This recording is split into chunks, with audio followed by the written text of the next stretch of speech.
Shalom. All praises, glory, and honor to Yahweh, Bahashem Yahushua, Bahashem HaKadosh. Double honors unto the apostles and elders of GMS, who are the true leaders of Israel today. And salutations to all of the Akim who do this work in truth and sincerity, who risking their lives and their freedoms to do so, as well as the scattered Israelites who come looking like the heathen but are not, by way of their forefathers' seeds or Israelite men. The true name of the Most High is Yahweh, and his son's name is Yahushua. And the Lord's holy chosen people are the so-called Negroes, Latinos, and Native Americans, as they are the ones who suffer under the curses in the book of Deuteronomy. My name is Akala, and I'm from the GMS Jamaica Kingston camp. And this video is going to be about the war in heaven that is spoken about in the scriptures. Last night we had an individual who often visits the camp asked a question regarding it. And you know how it is out there. The spirit explains, and then the person asks another question, and you don't quite get to really bring it out the way that you'd want to bring it out. The spirit leads us however the spirit wants to lead us. And so I just the spirit just tapped me, and I just want to do a video on the topic itself. All right, you never know who's watching. So I'll start in the book of Revelation chapter 19, right? And now we must remember a few things. Salvation is only for the elect of the nation of Israel. The heathen cannot be saved. And of course, Yahushua, our Lord, the Messiah, is in fact returning. Okay? And upon his return, the heathen are going to attempt to fight against the Yahushua. That is really what the war in heaven is talking about. All right? It's not talking about war in the heavens, which is the realm where the Most High dwells, right? Because I believe that there are some doctrines out there that teach that there's chaos in the heavens where the Most High dwells and all sorts of madness. Okay, that doesn't exist. All right, there's perfect order where the Most High is. And so it's not talking about that heaven up there. All right, there are different heavens. There's the heavens where the Most High dwells. There's the heavens right in the sky. There are the heavens beyond the firmament. There are the heavens right here on earth, right? And there is a nation of people that are currently in heaven right now. And those are the Edomites, or these so-called white people. And why is it that they're in heaven? It's because heaven is synonymous with rulership. All right? It's the same kind of way where when you look at hell, right? Hell is synonymous for the condition that you're in, right? So right now, we the Israelites, we're in hell because we're suffering under the curses and everything that comes with that. And we are in captivity under the Edomites. We're in hell right now. Okay, but these Edomites, they're in rulership, so they're in heaven, right? So in Revelation chapter 19 and verse 11, it says, "And I saw heaven opened, and behold, a white horse." So which heaven is this talking about? It's talking about the sky, right? "And he that sat upon him was called Faithful and True, and in righteousness he doth judge and make war." So this is talking about Yahushua, right? The skies opened up and Yahushua bust through the skies, all right? "His eyes were as a flame of fire, and his head were many crowns. And he had a name written that no man knew but he himself, and he was clothed with a vesture dipped in blood. And his name is called the Word of the Most High.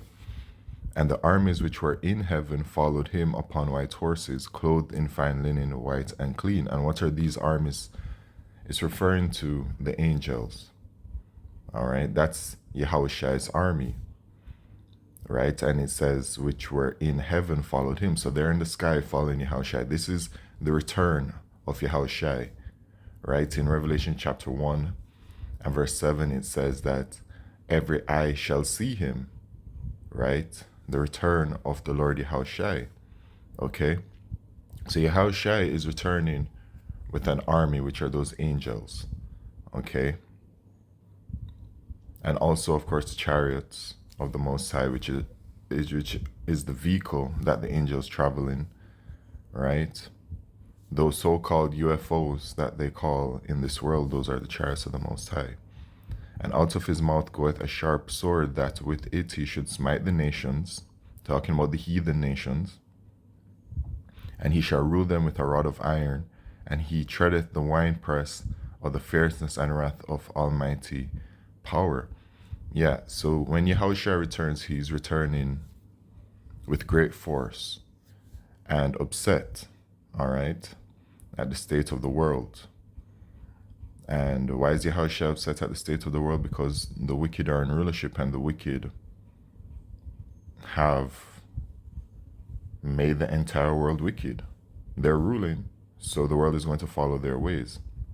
The scriptures say that wickedness hath exceedingly polluted the whole earth. All right. So Yahushua is coming back angry, and he hath on his vesture and on his thigh a name written, King of Kings and Lord of Lords. And I saw an angel standing in the sun, and he cried with a loud voice, saying to all the fowls that fly in the midst of heaven, Come and gather yourselves together unto the supper of the great power, that ye may eat the flesh of kings, and the flesh of captains, and the flesh of mighty men, and the flesh of horses, and of them that sit on them, and the flesh of all men, both free and bond, both small and great. And this is literal, like a literal thing, okay? The actual fowls of the heaven are going to be, feasting on the carcasses of the slain, okay? And I saw the beast and the kings of the earth and their armies gather together to make war against him that sat on the horse and against his army, right? So there it is. And I saw the beast, and the beast is referring to Esau, Edom, the so-called white man, and the kings of the earth. The kings of the earth are the kings of the earth, right? The rulers of each heathen nation, right? They're going to put the order out there to fight Yahushua. All of them, the Edomites and the rest of the heathen, they're going to foolishly attack Yahushua, and their armies gathered together to make war against him that sat on the horse and against his army, right? Okay? But they do lose, because it says, And the beast was taken, and with him the false prophet that wrought miracles before him, with which he deceived them that had received the mark of the beast, and them that worshipped his image. These both were cast alive into a lake of fire burning with brimstone. And that lake of fire is talking about the ICBM missiles, right? But before the ICBM missiles hit America and destroy it, Yahushua will return and deliver the elect of the nation of Israel, the 1/3, right, from the destruction.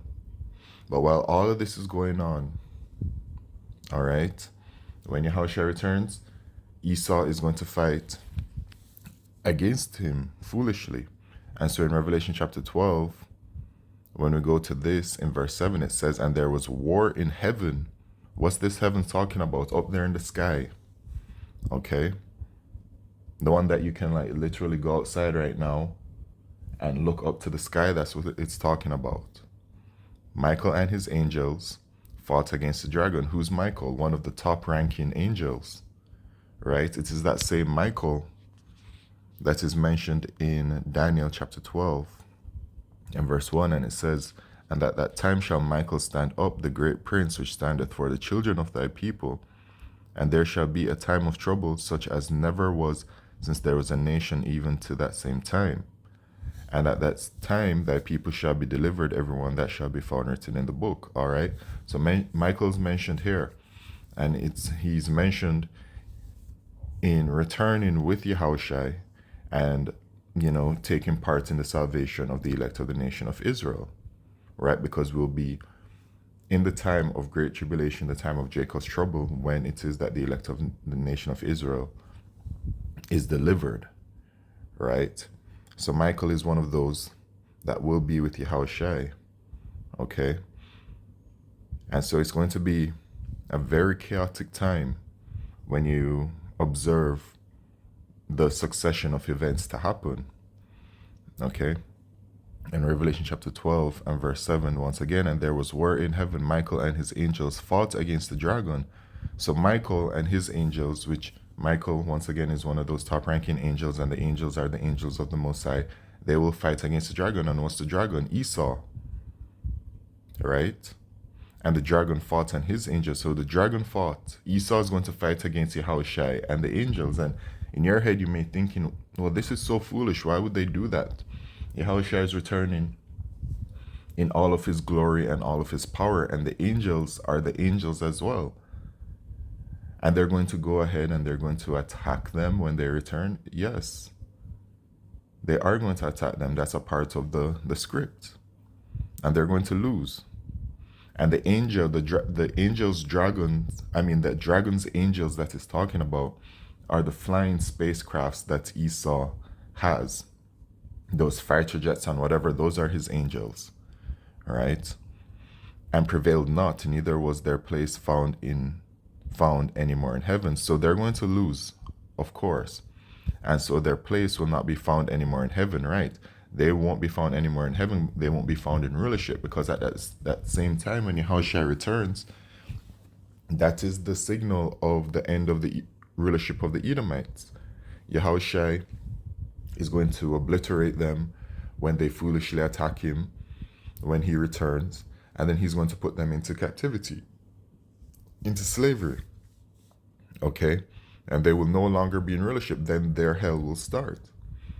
In the book of Lamentations, chapter 4 and verse 21, it says, rejoice and be glad, O daughter of Edom, who dwellest in the land of Uz. And it says basically that you're going to have to drink of the cup that we drank of, right? And we drank of the cup of the curses, and to be in captivity. So you Edomites, you're going to have to face that. And so you will no longer be in heaven, but you will then be in hell, okay? And the great dragon was cast out, that old serpent called the devil and Satan, which deceiveth the whole world, right? The devil, the deceiver, and Satan, the adversary to the Israelites, that dragon, that old serpent, the same spirit that the serpent in the book of Genesis came in, that same spirit of deception, that's the spirit that's upon the Edomites. He was cast out into the earth, and his angels were cast out with him. So they lose. All right. So that is the war in heaven, man. All right. There's a little bonus as well. Another precept in 2nd Ezra chapter 13. Starting from verse 1 going on down, it talks about the return of Yahushai, right?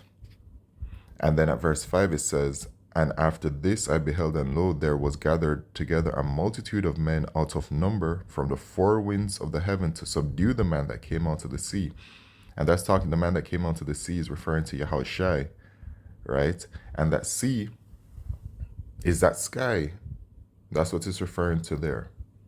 Okay, that's heaven up there. And it says from the four winds of the heaven, so from the four corners of the earth, they came the kings of the earth, right? And the Edomites will go out to fight him, but they lose, right? Because it says, but I behold, and lo, he graved himself a great mountain and flew upon it, right? The great chariot that Yahushua will be traveling in. But I would have seen the region or place whereout the hill was graven, and I could not. And after this I beheld, and lo, all they which were gathered together to subdue him were sore afraid, and yet durst fight. So even though they're going to be afraid, they're still going to try and fight against Yahushai, because at the end of the day, it is the Most High that puts the Spirit upon all of us to do things, So this is a part of the script, and that's just how it goes. Okay. So yeah, man, this war in heaven is exactly as I've described it through the scriptures, and it is nothing else. All right. So with that, I'd like to say all praises, glory, and honor to Yahweh Shemishah, Bashram Kakodesh, Shalom.